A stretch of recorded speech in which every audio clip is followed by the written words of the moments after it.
Hey everybody, how's it going? Welcome to the Ruhl Show. I apologize in advance. Today's episode is going to be a little bit darker and a little bit tough to handle at some points maybe. But just warning you, today gets a little bit tough. I want to share a story with you guys that I don't tell very many people. It's something that I'm starting to feel more comfortable sharing, so let's get into it. So to start off, if you guys know me already, you know that I played basketball in high school.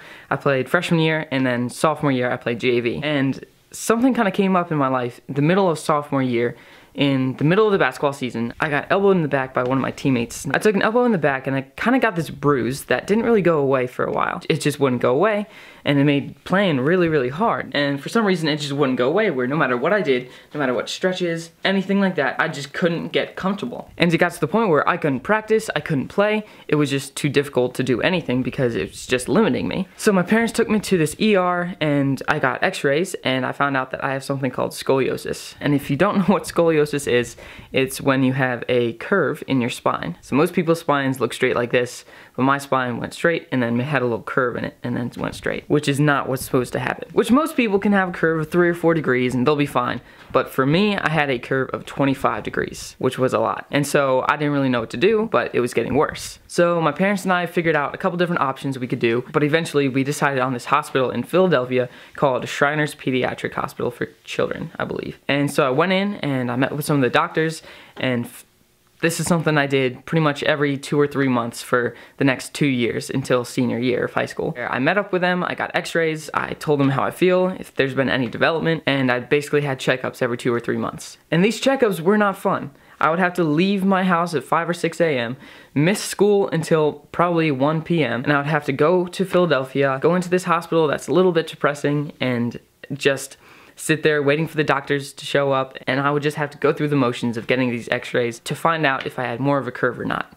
And I even had to wear a brace at one point. I wore it for 6 months, I wore it overnight, and it was the most terrifying thing in the world. It was terrible. And it was just a really tough thing for me to go through because I did not want to have to miss school to find out if I was getting worse or not, which, spoiler alert, I was. So it got to the point where December of my senior year, or November, somewhere around there, the doctors told me that my curve had gotten to 45 degrees, which is really, really big. It's huge. So my spine was literally up, around, and straight up again, and it was not good. And so my doctor basically said, Jack, you can have surgery now, or we can have it later in life. It's up to you. And since it was my senior year of high school, I didn't want to miss much, but I didn't want to miss much later in life. So right then and there, I decided to have surgery for my scoliosis. So in April of this year, 2017, I had spinal fusion surgery. I ended up having it April 6th. I ended up having it a couple days after I got back from my trip to California. So I went from my high of the year from winning the music video competition at STN, where we won first place out of 3,000 kids. I got to direct and edit a music video that won first place.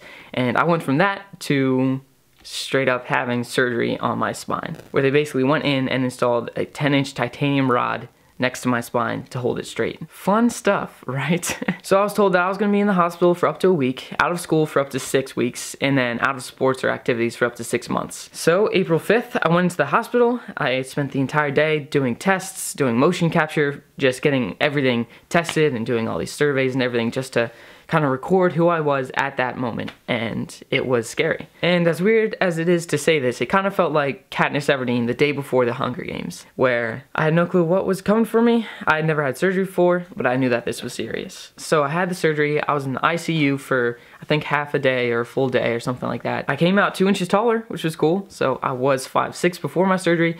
Now I'm 5'8", so that was a bonus. That's the first thing I think that's the first thing I asked when I woke up, was how tall I was. And so for the next 3 or 4 days, I didn't really eat much. I think the first meal that I actually enjoyed after my surgery was a bowl of dry Fruit Loops.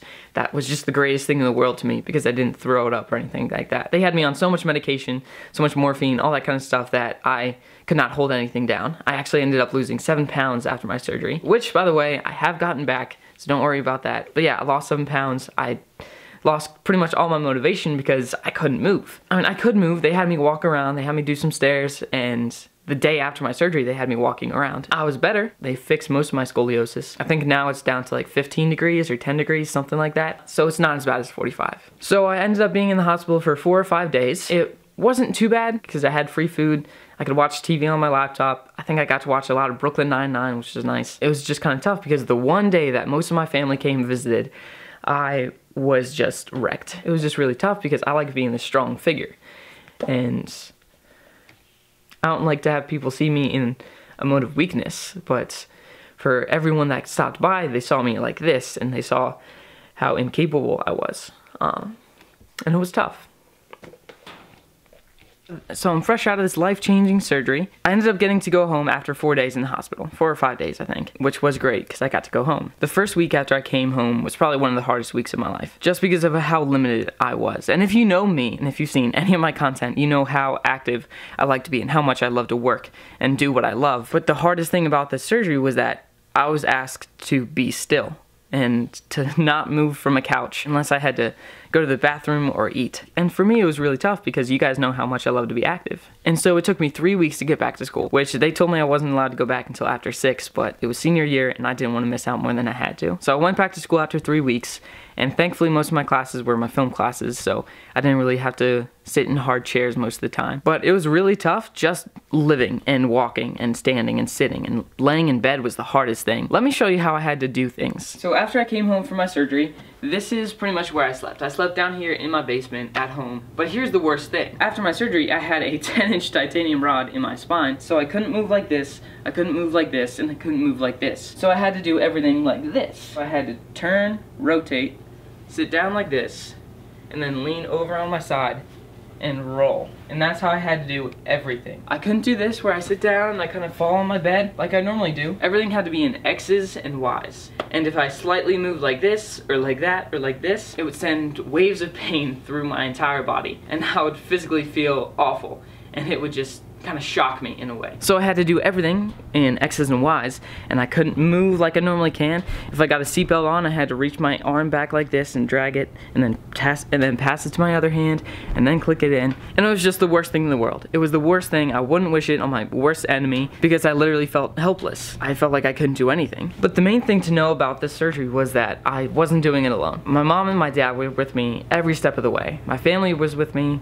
My siblings were there for me, my brother-in-laws, every single person in my family was there supporting me through this because they knew how hard it was for me to be still and not be moving. So I had friends stop by, I had friends make me posters, friends bring over ice cream and watch movies with me and just spend time with me. That was the biggest thing. Because when you're as extroverted and social as I am, like missing people and missing friends was the worst thing in the world. And as depressing as all of that sounds, I knew that God had a plan, and God was working in me. He wasn't just gonna have me go through this just because he wanted me to. My parents have always told me that God doesn't make mistakes, and I believe that. God doesn't make mistakes. Everything that happens for a reason. And something I strongly believe is that every disadvantage has its equal advantage if you look hard enough for it. And I didn't find that advantage until after my surgery. My sophomore year, when I found out I had scoliosis, all I could think was, why would God make me like this? Why me? I hadn't done anything that I thought deserved this, but for some reason God chose me to put this on. The doctor told me I would have been 6 foot if I didn't have scoliosis, and so for me to be 5'8" for the rest of my life, there's 4 inches of height I could have had that now I don't. But rather than be bitter about that and rather be angry at God,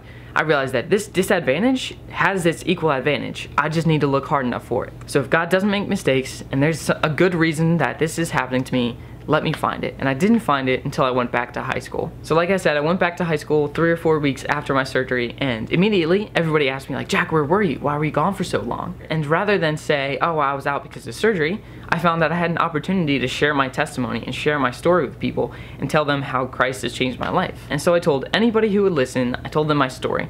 And I actually found out that I had a lot more people in my life who had scoliosis than I realized. I had teachers who had it, I had fellow students who had it, and there was a lot of people who, although if they did or didn't have it, they were able to be impacted by my story. There was a lot of people who didn't care to listen and didn't care about it, but most of the people that did care were amazed because one thing I stand for is to never complain. That's why I wear the necklaces that I do. It's a reminder to never take anything I have for granted, because there's always people, there are kids in Haiti who don't have shoes, and if I'm complaining about not enjoying my life, like look at all this stuff I have.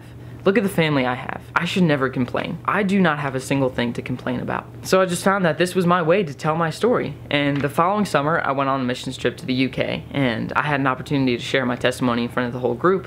And that's something that I really enjoy. Now I have a story to share. And storytelling is something I want to do for the rest of my life, so now I have a story to tell. Now I can share how Christ has worked in my life with my audience and with anyone who will listen. But the reason I'm sharing this with you guys is because today, So technically, tomorrow's episode, I'm going to Philadelphia for my 8-month checkup. I'm nervous about it, but I trust that God has a plan and that God's gonna be able to work through me. I just trust that God has a plan. So if anyone who's watching this has scoliosis, if anyone's going through similar stuff with surgery or anything they're nervous about, here's my advice to you. Trust that God doesn't make mistakes.